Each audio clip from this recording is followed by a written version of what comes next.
It all happened like I knew it would.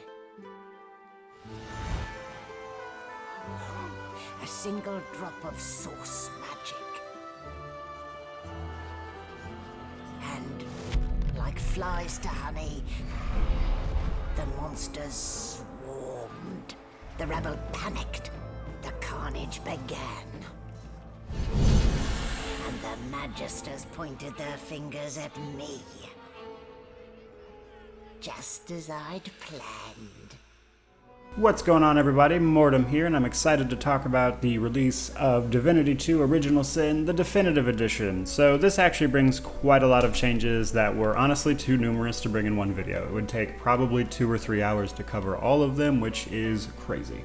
So I'm going to mention a few tips here, and some follow-up videos or things that would help you if you're absolutely new to the game would be my video on character creation and my video on how the combat works. So if you have any questions about a couple of the things I mentioned in this video, links to those videos will be down below, and those explain those things in great detail, which I'm not going to cover here now. So, with that out of the way, tip number 1, if you're new to the game, you can pick up a bedroll like first thing. The ship you start the game on will have a bedroll in one of the holds. Now what the bedroll allows you to do is exactly what bedrolls do. It lets you sleep in between combat. Your entire party, it rests them, heals all of their health. This works on every mode. If I'm not mistaken, some of the higher modes it heals a little less, like it won't take you completely to full health. That might have changed with the Definitive Edition. I didn't see it on the patch notes though. That's probably one of the biggest things. It's very easy to miss. Nothing in the game tells you about this. Even the new tutorial mode does not mention this bedroll. I played a lot of the game without finding this thing, and it will save you a lot of time.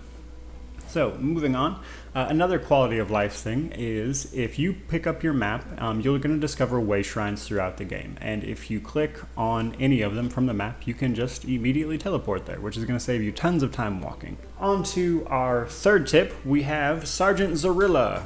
After Act 1, they added some options that let you finish customizing. So, Act 1 is largely kind of considered a giant tutorial in the way this game plays. It's not exactly a prologue or anything, but it's technically a full act of the game, but they hinder you with a lot of stuff. Like, they don't give you a lot of the options that are suddenly available at the start of Act 2. So, a couple of those things are Sargent Zorilla. So if you're not happy with your party composition, or you need a specific guy that you don't have or something in the way, say you need a rogue for a very specific situation, for instance, you can go to Sargent Zorilla, you can pay her, and she will give you that rogue. Now you might be asking yourself, well, now that I have this rogue, as you can see from the dialogue options here, I'm just purchasing this rogue. I'm not actually customizing any of their traits or anything. Well, if you go to the bottom of the Lady Vengeance, you'll find a giant mirror. Now again, they don't really give you any information on this mirror at all. They're just like, hey, this mirror's here. You're just going to find it down there. Like, no one tells you it's there or anything. So what this mirror does is it lets you completely customize the characters in your party. Whoever clicks on the mirror, it'll bring them to a pseudo creation screen, and you can change everything about them except for their gender and their race. Other than that, it's fair game. Even the origin characters, you can change their looks and everything.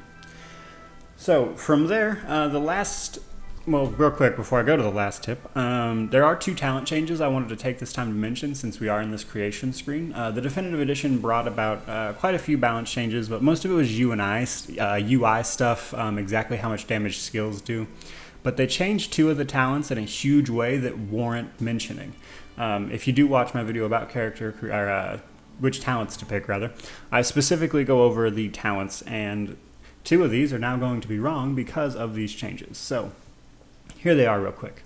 Lone Wolf, it used to, what it still does, is double your investment points in combat abilities, as well as all the extra health and everything. So the main thing, though, is when you put one ability into, say, Warfare, it actually puts 2. Well, now, that no longer doubles the cap along with doubling your investment. So it used to be not only could I double my investment, but the soft cap of 10 on all these abilities actually jumped up to 20 with Lone Wolf. Well, that's no longer the case. It still only goes up to 10 now, which sucks because it kind of kills a lot of the fun solo builds that you could do if you were really into it. And the other change comes to Torturer. So with our combat abilities, I'm not going to explain the physical and magic armor mechanics here. Like I said, there's a video down below about combat if you want to look that up. But Torturer now actually cuts through magic and physical armor with these status effects. So if you are applying burning, ruptured, necrofire, bleeding, stuff like that, if you have the Torturer talent, it cuts directly through the magical or physical armor that would have prevented that previously, which is awesome.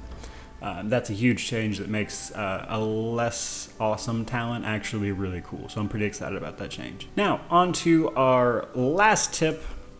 This one is, again, easy to miss because they just don't tell you this stuff is here a lot of the time. They leave it to you to discover, and that's okay, but sometimes you can miss these huge things. So you might wonder that if you're purchasing all of these extra help for things, if you're managing 4 characters' inventories, how can I save items for later? Well, if you go to the Lady Vengeance, you can actually just find a storage chest there. But more importantly, if you right-click an item from your inventory, you can click a Store on Lady Vengeance option that'll let you send it directly there. So if you find something cool that you can't use this moment, but you don't want to sell it, you can immediately put it in your storage chest in the Lady Vengeance, which you can then just go access at any time because the Lady Vengeance always has a way shrine that you can teleport directly to.